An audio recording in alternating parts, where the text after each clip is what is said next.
Breaking చూస్తున్నాం. తెలంగాణ ప్రజలు చీకొట్టిన కేసీఆర్ కు సిగ్గు రాలేదని సీఎం రేవంత్ రెడ్డి విమర్శించారు.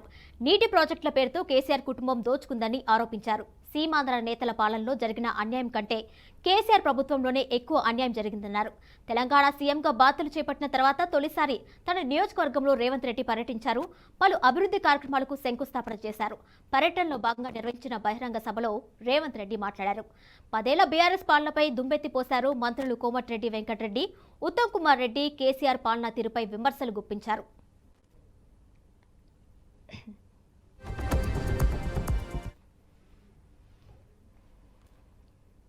మా ప్రజల్ని నమ్మించినావు, మా ప్రజల్ని నట్టేట ముంచినావు.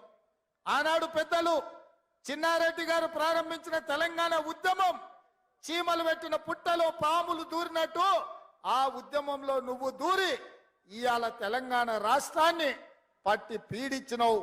అయినా ఈరోజు ప్రజలు చీదరించి ఓడగొట్టి ఇంట్లో కూర్చోబెడితే ఇంట్లో కూర్చోకుండా మళ్ళా సిగ్గు లేకుండా తగుదునమ్మా అని బయలుదేరిండు. అల్లుడేమో నల్గొండ నుంచి, కొడుకేమో మహబూబ్ నగర్ నుంచి పాదయాత్రలు చేపడతారంట. చీకొట్టినా సిగ్గు రాలే మీకు. ఈ జిల్లాలో 14 సీట్లుంటే 12 ఇట్ల బండకేసి కొట్టి బొంద పెట్టినా ఏ మోకం పెట్టుకొని పాలమూరు జిల్లాకు వస్తామని చెప్పి నేను ఈ వేదిక మీద నుంచి అడగదలుచుకున్న చంద్రశేఖర్ రావు. నువ్వు భీమా పూర్తి చేసినావా, నెట్టంపాడు పూర్తి చేసినావా, కోయిల్ సాగర్ పూర్తి చేసినావా, కల్వకుర్తి పూర్తి చేసినావా, ఎస్ఎల్బి పూర్తి చేసినావా, దేవాదుల పూర్తి చేసినవా, ప్రాణహిత చెవెళ్ళ పూర్తి చేసినవా? ఈ రోజు 10 ఏళ్లలో 2 లక్షల కోట్ల రూపాయలు ఖర్చు పెట్టి ఈ రోజు ఏ ప్రాజెక్టులు పూర్తి చేయలే. ఉమ్మడి రాష్ట్రంలో సమైక్య పాలనలో జరిగిన అన్యాయం కంటే, ఆనాడు జరిగిన నీళ్ల దోపిడీ కంటే నువ్వు ముఖ్యమంత్రి అయిన తర్వాతనే తెలంగాణకు తీరని నష్టం జరిగింది.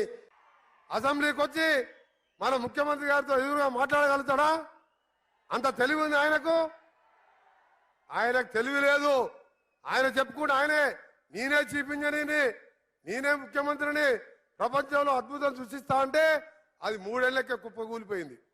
అద్భుతం పోయింది, అది పోయింది. పదవి పోగానే బొక్కలేని కుర్చీలో పడ్డాడు.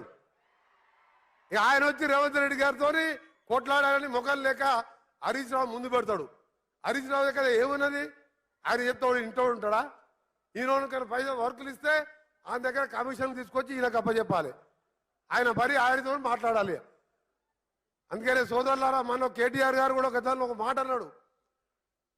రేవంత్ రెడ్డి గారు మా కేసీఆర్ కాలి గోటికి సరిపోరంటే తెల్లారి నేను మాట అన్నా. కేసీఆర్ గారు కాంగ్రెస్ టీడీపీ పుణ్యవాణి మంత్రి డిప్యూటీ స్పీకర్ అయితే నువ్వు బటాబటి 80 ఓట్లతో ఎమ్మెల్యేగా అయినావు. మా జడ్చర్లకి వెళ్ళి, మన మిడ్జిల్కి వెళ్ళి ఇండిపెండెంట్ జడ్పీటీసీగా, ఇండిపెండెంట్ ఎమ్మెల్సీగా, ఎమ్మెల్యేగా ఈరోజు సొంతంగా ముఖ్యమంత్రి అయినరు. నీ కుటుంబం మొత్తం కూడా ఇవాళ మా రేవంత్ రెడ్డి, మా ముఖ్యమంత్రి గారి ఎడమ గారి గోటికి కూడా సరిపోలేదు. ఒక మాట చెప్పిన 27,500 కోట్లు ఖర్చు పెట్టి వాళ్ళ కమిషన్లు వాళ్ళు తీసుకుని కానీ ఒక్క ఎకరా కూడా కొత్తగా నీళ్లు రాలేదని చెప్పి నేను మనం చేస్తున్నా. రేవంత్ రెడ్డి గారి నాయకత్వంలో Palamuru Rangareddy lift irrigation scheme కి అధిక ప్రాధాన్యత ఇచ్చి మరి తొందరగా పూర్తి చేస్తామని చెప్పి ఈ సభాముఖంగా నేను మాటిస్తున్నాను. అదేవిధంగా మిత్రులారా, కల్వకుర్తి లిఫ్ట్ ఇరిగేషన్ స్కీమ్ కానీ, నెట్టంపాడు కానీ, భీమా కానీ, కోయిల్ సాగర్ కానీ, ఈ అన్ని ఇరిగేషన్ ప్రాజెక్టులు ఉమ్మడి మహబూబ్ నగర్ జిల్లాలో మేము రాష్ట్ర ప్రభుత్వం హైయెస్ట్ ప్రయారిటీ ఇచ్చి ఈ ప్రాజెక్టులన్నీ పూర్తి చేసి ఉమ్మడి మహబూబ్ నగర్ లో ప్రతి ఎకరాకి నీళ్లు అందించి సస్యశ్యామలం చేయబోతున్నామని చెప్పి మనం చేస్తూ ముగిస్తున్నాం.